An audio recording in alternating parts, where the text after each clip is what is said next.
Absolutely 1,00,000 দায়িত্ব নিয়ে বলছি, ওই ঢাকা ইউনিভার্সিটির 10 মাইল মানে ব্যাসার্ধের মধ্যে মির্জা আব্বাসের কোনো অবস্থান ছিল। ধন্যবাদ জানেশক, স্বাগত জানাচ্ছি আপনাকে। যেমনটি বলছিলাম, স্বাধীনতার 54 বছরে অষ্টমবারের মতো অনুষ্ঠিত হলো ডাকসু নির্বাচন এবং এই প্রথম দল নিরপেক্ষ সরকারের অধীনে ডাকসু নির্বাচন হলো। কিন্তু তারপর আমরা দেখছি অভিযোগ আর পাল্টা অভিযোগের ছড়াছড়ি। কেমন হলো এবারের নির্বাচন?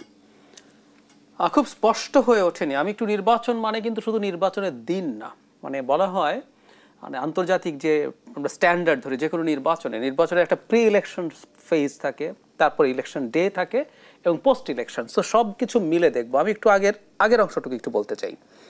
এবারকার নির্বাচনের ক্যাম্পেইনের যে স্টেজটা ছিল সেটা আমি বলবো বেশ ভালো ছিল। আমাদের অনেকগুলো প্যানেল ছিল, বিভিন্ন দল এখানে পার্টিসিপেট করছে, কিন্তু যখন ক্যাম্পেইন হচ্ছে ক্যাম্পেইনের মধ্যে পরস্পরের বিরুদ্ধে খুব বেশি খারাপ কোনো আচরণ হয়নি, বা এই ধরনের নির্বাচনের আগে কিছু সংঘর্ষ, কিছু সহিংসতার প্রবণতা থাকে সেটা হয়নি।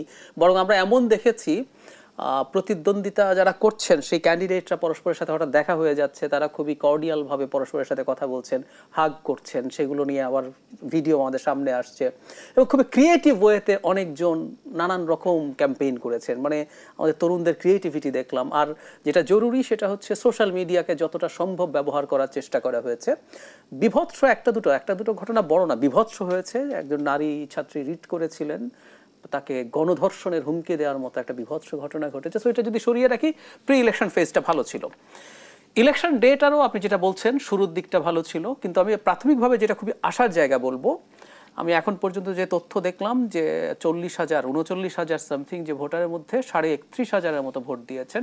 সো এটা বেশ ভালো একটা, প্রায় 80% কাছাকাছি। তো তার মানেটা হলো এই যে আমরা প্রায় বলতাম, মানে আমরা শেখ হাসিনাকে কেন পতন ঘটিয়েছি, নানান রকম আলাপ টালাপ আছে, কিন্তু প্রধান কারণ আমি মনে করি যে এটা যে উনি আমাদেরকে ভোট দিতে দেন নাই।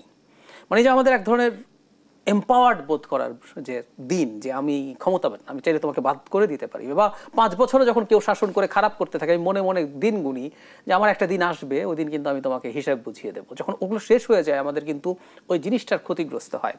শেখ হাসিনার সময় শুধু জাতীয় নির্বাচন না, স্থানীয় সরকার নির্বাচন, পেশাজীবী সংগঠন নির্বাচন, কোথাও কোনো নির্বাচন হতো না। সো দীর্ঘদিন পর যখন একটা নির্বাচন সামনে আসলো, স্টুডেন্টরা অবিশ্বাস্যভাবে সাড়া দিয়েছে। এটাও একটা অসাধারণ ব্যাপার। এবং নির্বাচন যতক্ষণ চলেছে বিকেল 4টা পর্যন্ত কিছু অভিযোগ থাকলেও সহিংসতার পরিস্থিতি হয়নি। এখন রাদার আমি বলবো গণনার সময় কিছুটা উত্তেজনা দেখা যাচ্ছে। আমি মিডিয়াতে দেখলাম ছাত্র শিবির এবং ছাত্রদল বিভিন্ন জায়গায় মুখোমুখি হয়ে তাদের এক ধরনের উত্তেজনাকর পরিস্থিতি দেখা গেছে, বাকবিতণ্ডা হচ্ছে ভিসির সাথে স্টুডেন্টদের। বিশেষ করে একজন ছাত্রনেতা ছাত্রদলের, তিনি খুবই রাফ ব্যবহার করেছেন, আচরণ করেছেন। এই জিনিসগুলো না হওয়াই উচিত। এখন আসি মূল জায়গাটায়, ভোটের কোয়ালিটি কেমন হলো। যে অভিযোগগুলো করা হয়েছে কারচুপির, এগুলো যদি সঠিক হয়ে থাকে, যেমন ধরুন ব্যালটে আগে দাগ দিয়ে দেয়া, ব্যালট স্টুডেন্টকে দেয়া, এবং এটা যে দেয়া হয়েছে এটার প্রমাণ আছে, কারণ ছাত্রদল অভিযোগ করছে ছাত্র শিবিরের 2 জনের নামে এটা করা হয়েছে। ছাত্র শিবিরের যিনি সাধারণ সম্পাদক ক্যান্ডিডেট জনাব ফরহাদ বলছেন এটা যিনি করেছেন তিনি বিএনপি পন্থী লোক, তারা শিবিরের বদনাম করার জন্য। তার মানে এরকম ঘটনা ঘটেছে। সো একটা দুটো জায়গায় যদি এই ঘটনা ঘটে, এটা কত জায়গায় ঘটেছে এই প্রশ্ন কিন্তু আসতে পারে। অ্যাট দ্য সেম টাইম আচরণবিধি লঙ্ঘন হয়েছে এবং এখন গণনা নিয়ে প্রশ্ন তোলা হচ্ছে যে গণনাতেও কোনো রকম কারচুপি হচ্ছে কিনা। আসলে এই অভিযোগটার একটা প্রধান কারণ হয়তো এরকম, যিনি এই মুহূর্তে ভিসি আছেন এবং প্রশাসনের গুরুত্বপূর্ণ বেশ কিছু জায়গায় তারা জামায়াত সমর্থিত মানুষ। এমন অভিযোগ কিন্তু ইতিমধ্যে করেছেন যে ঢাকা বিশ্ববিদ্যালয় কেন্দ্রীয় ছাত্র সংসদ ডাকসু নির্বাচনে ভোট কারচুপির অভিযোগ এনে ক্যাম্পাসে মিছিল করেছে ছাত্রদল সমর্থিত প্যানেলের নেতাকর্মীরা। এ সময় ভিপি প্রার্থী আবিদুল ইসলাম খান অভিযোগ করেন জামায়াতের ভিসি শিবিরকে জেতানোর চেষ্টা করছে। এই অভিযোগ, এটা তো ওনারা এখন নির্বাচন নিয়ে বলছেন, উনি যখন প্রথম ভিসি হয়েছেন। কারণ আমি একটু যোগ করি, জনাব সাদিক কায়েম যিনি এখন নির্বাচন করছেন ভিপি অবস্থায়, তখনও কিন্তু উনি ওনার শিবির পরিচয় প্রকাশ করার আগেই তাকে এই ভিসির সাথে অনেকবার দেখা গেছে। তো তাতেই এই ধরনের পারসেপশন তৈরি হয়েছে এবং এটা ওয়াইডলি পারসেপশন আমাদের সোসাইটিতে আছে। সুতরাং এই অভিযোগগুলো যদি থেকে থাকে সেটা আসলেই খুবই গর্হিত। এই পারসেপশন নিয়ে নির্বাচন কতটা গ্রহণযোগ্য হবে? প্রশ্নবিদ্ধ হবে তো বটে। আবারও বলছি, এটা আসলে এক্সটেন্ট আমরা এখনো স্পষ্ট নই। আমি ছাত্র দলের যে সংবাদ সম্মেলন করেছেন নির্বাচনের পর, আমি সেটা দেখলাম। সেটা দেখে আসলে খুব স্পষ্ট না যে এটা কোন স্কেলে হয়েছে। ধরুন ব্যালট পেপারে যদি দাগ দিয়ে রাখা হয় বা আগেভাবে ব্যালট পেপার স্টাফিং করে রাখা হয়, সেটা কতটুকু হয়েছে, কত পার্সেন্ট হয়েছে, আমরা এখনো নিশ্চিত নই। এই জিনিসগুলো আসলে সময়ের সাথে বোঝা যাবে। এবং আমার একটা জিনিস মনে হলো এবার, এই নির্বাচনগুলোতে তো নিরপেক্ষ পর্যবেক্ষক থাকে না। আমার কাছে মনে হলো এই নির্বাচনগুলোতে পর্যবেক্ষকও থাকা উচিত, কারণ এক পক্ষ এক এক রকম কথা বলছে। সুতরাং এখনো যদি জেনুইনলি কোনো ইলেকটোরাল সুপারভাইজার থাকে, ওরা এসে যদি দেখে, তারা দেখে যদি বলেন যে না ব্যাপারটা এরকম ছিল বা ছিল না, সেটা আরো বেটার হতো, তবে সময় লাগবে। এবং ছাত্রদল শিবিরের বাইরেও আমরা দেখেছি নির্বাচনে পক্ষপাতিত্বের অভিযোগ তুলে নির্বাচন বর্জনের ঘোষণা দিয়েছেন বিশ্ব ইনসানিয়াত বিপ্লব স্টুডেন্ট ফ্রন্টের ভিপি প্রার্থী তাহমিনা আক্তার। তিনি বলেন আগে থেকে শিবির প্রার্থীর পক্ষে পূরণ করা ব্যালট দিয়ে এবং বিভিন্ন কৌশলে জালিয়াতি করে তাদের প্রার্থীকে জিতিয়ে দেওয়ার প্রহসনের ভোট গ্রহণ হচ্ছে। এই অভিযোগটা আসলে শুরু থেকেই ছিল এবং এই নির্বাচনটা করা নিয়ে খুবই মরিয়া আচরণ প্রশাসনের ছিল। নির্বাচনটা কিছুটা পিছিয়ে দেওয়ার আলাপ ছিল কোনো রাজনৈতিক দলের বা ছাত্র সংগঠনের পক্ষ থেকে, তারা সেটা করেননি। উনি এখন একজন ক্যান্ডিডেটই যখন এই অভিযোগ করেছে, সেই অভিযোগটা দেখার ব্যাপার আছে। অ্যাট দ্য সেম টাইম জনাব কাদেরও অভিযোগ করেছেন যে গণতান্ত্রিক ছাত্র সংসদ, তারা অভিযোগ করেছেন যে এখানে ছাত্র দল এবং ছাত্র শিবির তারা তাদের আন্ডারস্ট্যান্ডিং এর মাধ্যমে নির্বাচন করছেন। তো এটা দুটো হতে পারে, একটা হচ্ছে যারা পরাজিত হওয়ার পথে থাকেন তারা অনেক সময় নিজেদের পরাজয় স্বীকার না করে তারা এক ধরনের কারচুপির দায় চাপানোর চেষ্টা করেন, এটা আমাদের দেশে থাকে। কিন্তু একই সময়ে ওই যে ছাত্র শিবির সম্পর্কে যে অভিযোগটার কথা বললেন, এই অভিযোগটা আসলে খুব ওয়াইডলি আমাদের এই সোসাইটিতে চালু আছে। এখন না, নির্বাচন যখন শুরু হয়েছে, বিশেষ করে ভিসির যে পরিচিতির ব্যাপারে আলাপ করা হয়, যে পরিচিতির ব্যাপারে অভিযোগ করা হয়। কিন্তু আমাদের একটা কথা একটু বলে রাখা দরকার, সেটা হলো কারো কোনো পলিটিক্যাল পছন্দর দিক কারো থাকতে পারে। ইনফ্যাক্ট সেটা যদি থেকেও থাকে, নির্বাচনটার দিকে আমাদের একটু ফোকাস করা দরকার, যে নির্বাচনের খুঁটিনাটি দলগুলো যদি নির্বাচনকে প্রশ্নবিদ্ধ করতে চায়, এই জেনারেলাইজ ধরনের অভিযোগ যে জামাত সমর্থিত ভিসি এটা করতে চাইছেনের চাইতে তারা যে ব্যালট বা এরকম স্পেসিফিক যদি অভিযোগ আনতে পারেন, যেখানে এইটা হয়েছে, এখানে এইটা হয়েছে, এই ধরনের ইলেকশন ইঞ্জিনিয়ারিং হয়েছে, এই কারণে আমরা এটাকে গ্রহণ করছি না, সেটা আরও ভালো হয়। সেই সঙ্গে ডাকসু নির্বাচনের ভোট গণনায় কারচুপি হতে পারে এমন শঙ্কা প্রকাশ করেছেন বৈষম্য বিরোধী ছাত্র সংসদ প্যানেলের সাধারণ সম্পাদক জিএস প্রার্থী আবু বাকের মজুমদার। তিনি বলেন যে ভোট কেন্দ্রগুলোতে থাকা ছাত্র দলের এজেন্টরা কেন্দ্রে সরাসরি ভোটারদের ম্যানিপুলেট করার চেষ্টা করছেন বলে অভিযোগ করেছেন তিনি। এখন এই অভিযোগ পাল্টা অভিযোগ চলছে, আমি আসলেই জানি না, কারণ এখন ভোট যখন গণনা হয়, মানে এখানকার আমাদের জাতীয় নির্বাচনে যেটা হয়, প্রত্যেকটা দলের ওখানে প্রতিনিধি উপস্থিত থাকেন, প্রত্যেকটা জায়গায় প্রত্যেকটা প্যানেলের প্রতিনিধি উপস্থিত থাকার কথা আছে। সুতরাং এই অভিযোগের চাইতে এই ব্যাপারটা খুব জরুরি। আবারও বলছি, যে কোনো পক্ষই যখন অভিযোগ করছেন, এটাও আমাদের মাথায় রাখতে হবে যে এই সম্ভাবনা হয়তো আছে যে তারা পরাজয় গ্রহণ না করার জন্য, কারণ সামনে যেহেতু একটা জাতীয় নির্বাচন আছে, কেউ মনে করছেন এই ভোটের বিরাট প্রভাব ওখানে পড়তে পারে, যদিও আমি এটা বিশ্বাস করি না, কিন্তু এটা মনে করছেন কেউ মনে করার কারণে এই পরাজয়টা গ্রহণ করার ক্ষেত্রে একটা নেগেটিভ প্রবণতা দেখা যেতে পারে, যে আমাদের কারচুপি করে হারিয়ে দেওয়া হয়েছে। আপনি আগেই বলছিলেন এবার নির্বাচনী পরিবেশ বেশ সন্তোষজনক ছিল, তেমন বড় ধরনের কোনো ইনসিডেন্ট আমরা দেখিনি, কিন্তু আমরা দেখছি যে ভোট গণনাকে কেন্দ্র করে নানামুখী অভিযোগ কিন্তু এসেছে।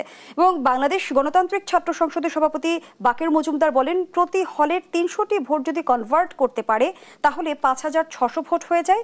একজন প্রার্থীকে জিতিয়ে আনার জন্য এর চেয়ে বেশি ভোটের প্রয়োজন নেই। আমরা জানি না ভেতরে নির্বাচন নিয়ে এখন কি হচ্ছে, এই যে আস্থাহীনতা তৈরি হয়েছে সেটা আসলে এটা খুব ভয়ঙ্কর। মানে আমি এটাই বলছি, একটা নির্বাচন দিনের শেষে গণতান্ত্রিক ব্যবস্থা টিকে থাকে যারা নির্বাচন আয়োজন করেন, মানে এটা যদি আমরা খেলার সাথে তুলনা করি, যিনি রেফারি তিনি নিউট্রাল কিনা। এখন এই আস্থার সংকট যদি হয়, সেটা আসলে খুবই প্রশ্নবিদ্ধ। আমি আবারও বলছি, নির্বাচনের দিনটা ভালো গেল না, নির্বাচনের আগে ভালো ছিল, আগের নির্বাচনের আগ পর্যন্ত। এবার নির্বাচনের দিন বা এখন পর্যন্ত মারামারি বা সংঘাত হয়নি, আমাদের যেগুলো কমন প্রবণতা। কিন্তু এর বাইরে যে অভিযোগগুলো উঠছে, এই অভিযোগগুলো মারাত্মক অভিযোগ। কারণ হলো এই আস্থাহীনতা যদি থাকে তাহলে এটা বিভৎস। কিন্তু আমি আগেও যেটা বললাম যে অনেক সময় এটা সম্ভাবনা থাকে যে আপনি হয়তো পরাজিত হওয়ার সম্ভাবনা বেশি, তখন এই পরাজয়টা গ্রহণ না করার জন্য এটার এক ধরনের পলিটিক্যাল রেটরিক। কারণ একটু পেছনে যাই, 1991 সালে বাংলাদেশের ইতিহাসে শ্রেষ্ঠতম নির্বাচন সম্ভবত ওটাই। বিচারপতি শাহাবুদ্দিন তখন দায়িত্ব নিয়েছেন এরশাদের পর, বিচারপতি রৌফের অধীনে যে নির্বাচন কমিশন ছিল, কিন্তু সেটা হেরে যাওয়ার পর আওয়ামী লীগ অপ্রত্যাশিতভাবে হেরে গিয়েছিল এবং শেখ হাসিনা তখন বলেছিলেন সূক্ষ্ম কারচুপি হয়েছে। মানে এই কথাগুলো রেটরিক্যালিও বলতে হয় অনেক সময়, যাতে আপনি আপনার পরাজয়টাকে বড় করে না তোলেন। কারণ জনগণ আপনাকে প্রত্যাখ্যান করেছে, এটা নেওয়া সোজা না। এটার জন্য খুবই গণতান্ত্রিক মানসিকতা লাগে, উন্নত গণতন্ত্র। আমি ইউরোপ আমেরিকার কথা বলছি না, ভারত বা এরকম জায়গাতেও দেখবেন পরাজয় স্বীকার করছে, ঠিক আছে আমি আবার শক্তিশালী হয়ে ফিরে আসবো। সো এটা যদি এই পর্যন্ত ইটস ফাইন, কিন্তু আমি আবারও বলছি, যদি এর মধ্যে যদি সারবস্তু থাকে, সেটাকে আসলে তাদেরকে একটু স্পেসিফিকলি দেখাতে হবে। উনি যে বললেন 300 ভোট করে এটা হলো, কোথাও কোথাও হয়েছে কিনা সেরকম কিছু ডকুমেন্ট, কিছু প্রমাণ, কিছু সাক্ষী তারা যদি প্রেজেন্ট করে অভিযোগ করেন সেটা বেটার হবে এবং সেটাই করা উচিত।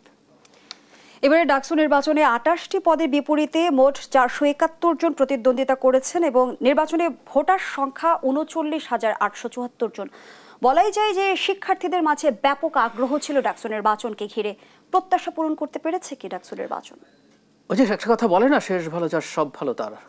আজকের দিনের আগ পর্যন্ত আমি মনে করি প্রত্যাশার মানে যথেষ্ট ভালো না হলে এত ক্যান্ডিডেট তো পরীক্ষা দিতে, এত ভোটার তো ভোট দিতে আসতো না যদি তারা সন্তুষ্ট না হতেন। তারা মনে করেছেন এটা ইম্পর্টেন্ট, তারা চেয়েছেন তারা এই কাজটা ঠিকঠাক মতো করবেন, সুতরাং তারা এটাকে পজিটিভলি নিয়েছেন বলেই তারা এসেছিলেন।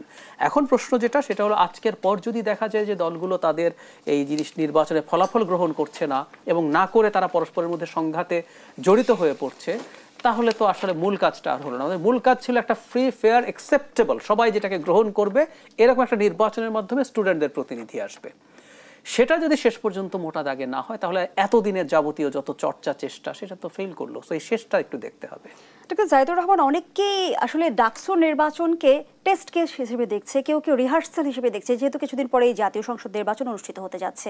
এই বিষয়টাকে আপনি কিভাবে পর্যবেক্ষণ করবেন? এই প্রশ্ন আসলে আসবে। এখন ধরুন নির্বাচন এটা যদি ঠিকঠাক মতো না হয়, যে একটা ডাকসুর মতো নির্বাচন যেটা ঢাকা শহরে, যেখানে মাত্র 40,000 ভোটার এবং দেশের সবচেয়ে কনসাস মানুষদের মধ্যে এই ঢাকা ইউনিভার্সিটির স্টুডেন্টরা আছে, তাদের ভোটই যদি ঠিকঠাক মতো না করা যায় তাহলে সারা দেশে কি হবে এই প্রশ্ন আসতে পারে। তবে আমি একটা জিনিস আবার এখানে এইভাবে বলতে চাই, জাতীয় নির্বাচনে যে প্রশ্নটা মূলত আসে আইন শৃঙ্খলা পরিস্থিতি বা নিরাপত্তা, সেটা কিন্তু এই নির্বাচনে সুন্দরভাবে মেনটেইন করা গেছে। তো মূল সংকটটা আমি কিন্তু এখানে দেখিনি। অন্য বাকি যা যা আছে আস্থাহীনতার ইস্যু, আমি মনে করি এগুলো সমস্যা হবে না যদি সরকার চায়। আবারও উইচ ইজ ভেরি ইম্পর্টেন্ট, এখানেও দেখেন রাষ্ট্রের মতো এখানেও নির্বাচন কাজে অনেক কর্মকর্তা আছে, কিন্তু অভিযোগটা করা হচ্ছে একজন ব্যক্তির বিরুদ্ধে, ভিসি, যে উনি চাইছেন কাউকে জিতিয়ে আনতে। আমরা সঠিক ভুল পরে আসছি। তার মানে একজন ব্যক্তি যদি সিদ্ধান্ত নেন নির্বাচনটা ভালো হবে না খারাপ হবে, বাংলাদেশে তাই হয়। ঠিক একইভাবে জাতীয় নির্বাচনের ক্ষেত্রে আসলে দিনের শেষে সরকার বা প্রধান উপদেষ্টা যদি ডিসাইড করেন নির্বাচনটা ঠিক হতে হবে, তাহলে কিন্তু ঠিক হবে। ধন্যবাদ জানাচ্ছি ডক্টর জাহিদুর রহমান। দর্শক, জানিয়ে রাখতে চাই আরো একজন অতিথি ইতিমধ্যে আমাদের সঙ্গে যুক্ত হয়েছেন। স্টুডিওতে উপস্থিত আছেন doctor Asaduzzaman Ripon, vice chairman. অনুষ্ঠিত হলো রাজনৈতিক দলের প্রভাবমুক্ত নির্বাচন হলো কি? ধন্যবাদ আপনাকে। একটা হচ্ছে যে রাজনীতি প্রভাব মুক্ত হলো কিনা, আমি তো অন্তর্বর্তীকালীন সরকারকে তো আপনার একটা রাজনৈতিক সরকার বিবেচনা করি না। অন্তর্বর্তীকালীন সরকার অন্তর্বর্তীকালীন সরকারই। তবে এদের মধ্য থেকে কেউ কেউ নিশ্চয়ই কেউ না মানে কোনো জায়গায় ভোট তো দিতেন আগে, তাই না? তো ওইভাবে আপনার মানে বলাটা ঠিক হবে না। নিঃসন্দেহে আপনার একটা ভিন্ন প্রেক্ষাপট। মনে রাখতে হবে যে এটা কোনো সাধারণ নির্বাচন ছিল না। বাংলাদেশের ছাত্র সমাজ, সামগ্রিকভাবে বাংলাদেশের আপামর মানুষ একটা স্বৈরাচারী সরকার মাত্র 1 বছর আগে হটিয়েছে। নেপালের খবর আজকে আমরা শুনছি না, যেদিন ঢাকা বিশ্ববিদ্যালয়ের নির্বাচন হলো সেদিন নেপালের জেনজিরা এমন আন্দোলন করেছে যে বাংলাদেশে তো খুবই ছোটখাটো ঘটনা। ও দেশে প্রধানমন্ত্রীর বাড়ি আগুন জ্বালিয়ে দিয়েছে, ও দেশের মন্ত্রীদেরকে যেভাবে তাড়া করেছে, এখান থেকে ওরা পালাবার সুযোগ পেয়েছে, পালিয়েছে এবং পালাবার সুযোগ পেয়েছে। ও দেশে কিন্তু মন্ত্রীরা পর্যন্ত রাস্তাঘাটে লাঞ্ছিত হয়েছে। এটা তো আমরা দেখলাম, তাই না? তো কারা সংগঠিত করলো? ওই তরুণ সমাজ, জেনজিরা, তারা করেছে। এখন কথা হচ্ছে যে আপনার এমনি একটি প্রেক্ষাপটে বাংলাদেশের যে সিমটমগুলো ছিল, বাংলাদেশের মানুষের যে সংগ্রামটা ছিল, বাংলাদেশের মানুষ যা যা করেছে ঠিক অনেকটাই ঘটেছে কিন্তু আপনার মানে আমাদের পার্শ্ববর্তী দক্ষিণ এশিয়া একটা দেশ নেপালে। তো বাংলাদেশের এই ডাকসু নির্বাচনের প্রেক্ষাপট আপনি বললেন যে আজকে নিয়ে মানে 8টা নির্বাচন হলো। কখনো কখনো নির্বাচন সামরিক সরকারের অধীনে হয়েছে তো এই দেশে আপনার সেই নির্বাচনও মোটামুটি কিন্তু ফ্রি হয়েছিল, এটা অস্বীকার করা যাবে না। আচ্ছা, এখন আমাদের প্রত্যাশা কি ছিল? আমাদের ছাত্র সমাজের প্রত্যাশা কি ছিল?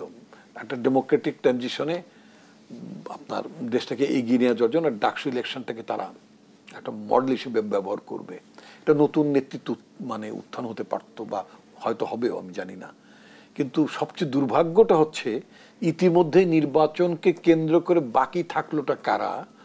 আমার তো মনে হয় যে আপনার মানে আপনার এনসিপির ছেলেরা অভিযোগ করেছে, জাতীয়তাবাদী ছাত্র দলের প্রার্থী অভিযোগ করেছে, শিবিরের ছেলেরাও শেষমেশ সন্ধ্যায় অভিযোগ করেছে। অর্থাৎ অভিযোগটা কি? নির্বাচনে কারচুপি। একটা মেয়ে প্রার্থী ছিল, ওদের একটা জোট ছিল, তারা অভিযোগ করেছে নির্বাচনে কারচুপি, অনিয়ম ইত্যাদি। তো সবাই যখন একটা নির্বাচন অনুষ্ঠানের ক্ষেত্রে কারচুপির অভিযোগটা আনে, এটা তো একটা ভালো দিক না, আসলে মোটেই ভালো দিক না। এই নির্বাচন আয়োজনের পেছনে তো আপনার ওই মানে পতিত স্বৈরাচারের আমলের যারা মানে পোলিং অফিসার, রিটার্নিং অফিসার যারা ছিল, তারা ছিলেন না। এখানে তো দায়িত্বে ছিলেন তো বিশ্ববিদ্যালয়ের শিক্ষকেরা। তো যখন আপনার নির্বাচনে রিগিংয়ের অভিযোগ আসবে বা ম্যানিপুলেশন অভিযোগ আসবে, এই অভিযোগটা কাদের বিরুদ্ধে দাঁড়াচ্ছে? আলটিমেটলি শিক্ষকদের বিরুদ্ধে দাঁড়াচ্ছে, শিক্ষা মানে ঢাকা বিশ্ববিদ্যালয় প্রশাসনের বিরুদ্ধে দাঁড়াচ্ছে, যেটা খুব ডক্টর জায়েদ খুব ক্যাটেগরিক্যালি মানে এটা তো ছাত্রদের অভিযোগও ছিল ভিসির বিরুদ্ধে, একজন ব্যক্তির বিরুদ্ধে তুলেছে। তো এটা একেবারে একটা মানে অনাকাঙ্ক্ষিত ছিল বিষয়টা। মানে এটার জন্য 1 বছর আগে এই যেই দেশটিতে এত বড় একটা অভ্যুত্থান সংগঠিত হয়েছে, সেই অভ্যুত্থানের পরে যেই জেনারেশন ভোট দিল যারা, তাদের জীবনের প্রথম ভোট কিন্তু এটা। কারণ তারা কিন্তু জীবনের জাতীয় রাজনীতি তারা কখনো ভোট দিতে পারেনি, ইতিপূর্বে তারা জাতীয় সংসদে কখনো ভোট দিতে পারেনি। তারা প্রথম ভোটটাই দিল তাদের নিজেদের শিক্ষা প্রতিষ্ঠানে।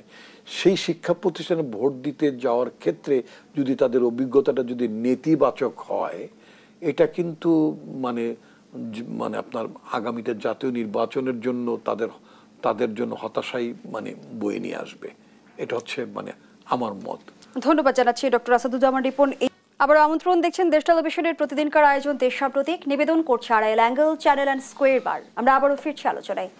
ডক্টর আসাদুজ্জামান রিপন বিএনপির স্থায়ী কমিটির সদস্য মির্জা আব্বাস ঢাকা বিশ্ববিদ্যালয় ক্যাম্পাসে প্রবেশ করেছেন বলে অভিযোগ করেছেন বাংলাদেশ গণতান্ত্রিক ছাত্র সংসদের সভাপতি বাকের মজুমদার। তিনি বলেন, মির্জা আব্বাস ডাকসু নির্বাচনের কোনো কিছুর সাথে সংশ্লিষ্ট না, কিন্তু তিনি আজ এখানে প্রবেশ করা মানে একটা ভিন্ন বার্তা যাচ্ছে দেশবাসীর কাছে। মির্জা আব্বাসের আজ ক্যাম্পাসে প্রবেশ করার কোনো সুযোগ নেই, অধিকার নেই। প্রবেশ করেছেন কেন, এটা সবচেয়ে বড় প্রশ্ন। এই প্রশ্নের উত্তর দেবেন কি? ধন্যবাদ আপনাকে। আসলে দেখেন, একেবারে একটা মানে ফলস ইনফরমেশন। ঢাকা বিশ্ববিদ্যালয় আপনি জানেন যে মানে সিসিটিভি থাকে না? আমার পত্রিকা অফিস থেকে ঢাকা বিশ্ববিদ্যালয় অত্যন্ত কাছে, খুবই কাছে, সন্নিকটে।